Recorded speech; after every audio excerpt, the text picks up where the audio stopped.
ഇന്നലെ പൊന്നാനി താനൂർ സ്റ്റേഷൻ പരിധിയിൽ ഒറിജിനലിനേക്കാൾ വെല്ലുന്ന സർട്ടിഫിക്കറ്റ്, ഡ്യൂപ്ലിക്കേറ്റ് സർട്ടിഫിക്കറ്റ് എല്ലാ മേഖലയിലും ഡോക്ടർ, എൻജിനീയർ, ടീച്ചേഴ്സ് ഏത് രീതിയിൽ വേണമെന്നുള്ള സർട്ടിഫിക്കറ്റുകളും ഡ്യൂപ്ലിക്കേറ്റ് ഉണ്ടാക്കി കൊടുക്കുന്ന ഒരു ടീമിനെ പൊക്കിയിട്ടുണ്ട്. ഇന്ത്യയിൽ, കേരളത്തിലെ ഒരുവിധ സംസ്ഥാനങ്ങളിലെല്ലാം ഏജൻസികളും ഉണ്ട് ഇവർക്ക്.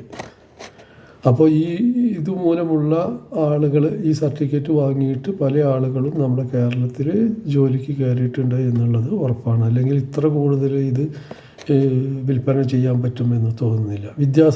വിദ്യാഭ്യാസമില്ലാത്ത ഒരു വിഭാഗം സമൂഹത്തിൽപ്പെട്ട ആൾക്കാർ പ്രൊഫഷണൽ മേഖലകളിൽ കയറുന്നുണ്ട് എന്നുള്ളത് നമ്മൾ ചിന്തിക്കേണ്ട കാര്യം തന്നെയാണ്. കാരണം എന്ന് വെച്ചാൽ ഇപ്പോൾ ഹോസ്പിറ്റലുകളിൽ ഓപ്പറേഷൻ, മറന്നു വയ്ക്കുന്ന കാര്യങ്ങൾ, ഒരു കാലിന് പകരം മറ്റൊരു കാല്, മൂക്കിന് പകരം കണ്ണ് എന്നുള്ള ഓപ്പറേഷനുകൾ നടക്കുന്നു. വിദ്യാഭ്യാസ സ്ഥാപനങ്ങളിലുള്ള ടീച്ചിങ് പ്രശ്നങ്ങൾ, ഇങ്ങനെ ഓരോ മേഖലകൾ എടുത്തു നോക്കിയാലും തെറ്റായ രീതിയിലുള്ള പ്രവണതകളാണ് കാണുന്നത്. ഒറിജിനൽ അല്ലാത്തതുകൊണ്ട് ഈ ഡ്യൂപ്ലിക്കേറ്റ് സർട്ടിഫിക്കറ്റ് വെച്ച് കയറുന്നത് കൊണ്ടായിരിക്കാം ഇങ്ങനെയെല്ലാം സംഭവിക്കുന്നത്.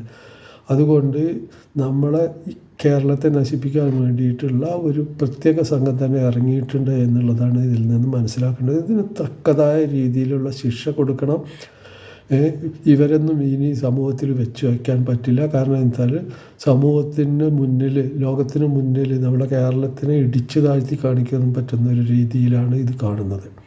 കേരളത്തിൽ മാത്രമേ ഈ സർട്ടിഫിക്കറ്റ് ജോലിക്ക് ചെയ്യാൻ പറ്റൂ എന്നുള്ളതാണ് എനിക്ക് തോന്നുന്നത്. കാരണം വെച്ചാൽ വിദേശ രാജ്യങ്ങളിൽ സർട്ടിഫിക്കറ്റുകൾ വെരിഫൈ ചെയ്യുന്നതാണ്.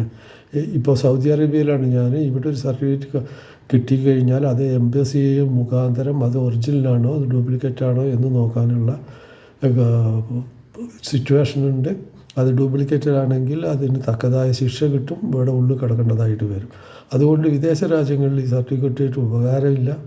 ഈ സർട്ടിഫിക്കറ്റുള്ള ഉപകാരം നാട്ടിൽ മാത്രമാണ്, അല്ലെങ്കിൽ ഇന്ത്യയിൽ മാത്രമാണ്. അതുകൊണ്ട് നമ്മളെ വിദ്യാഭ്യാസത്തെ തകർക്കുന്ന ഈ പ്രവണതയെ നമ്മൾ ശക്തമായിട്ട് എതിർക്കുകയും ഇല്ലാതാക്കുക ചെയ്യുകയും വേണം.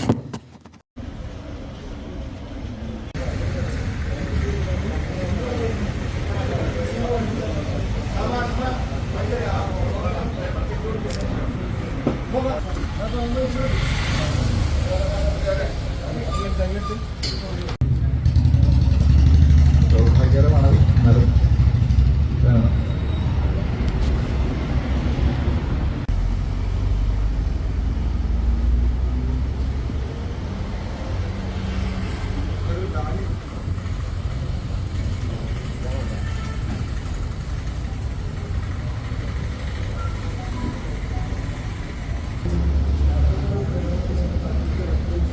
ഇവരുടെ, അതായത് കേരളത്തിലുടനീളം നമ്മളിപ്പോൾ നോക്കിയതിനകത്ത് വിവിധ സ്ഥലങ്ങളിൽ ഇവർ ഏജൻസികൾ വഴിയാണ്. ഇനി അതിലേക്ക് നമ്മൾ കൂടുതലായിട്ട് അന്വേഷണം നടത്തേണ്ടത്.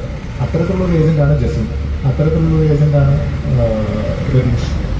ഇത്തരത്തിലുള്ള വ്യത്യസ്തങ്ങളായിട്ടുള്ള സ്ഥലങ്ങൾ അവരെയാണ് ഈ ഒരു അറസ്റ്റിലായിട്ടുണ്ട്. അതിൽ ഏറ്റവും ലേറ്റസ്റ്റ് അറസ്റ്റ് 3 പേര് ശിവകാശിയിൽ നിന്ന് അറസ്റ്റായിരിക്കും. താനൂർ പോലീസ് സ്റ്റേഷൻ പരിധിയിലുള്ള ഇതിൻ്റെ പ്രധാനിയായിട്ടുള്ള ഡാനി അലിയാസ് ഗണേഷ് ഉൾപ്പെടെ 10 പേര് അറസ്റ്റായി.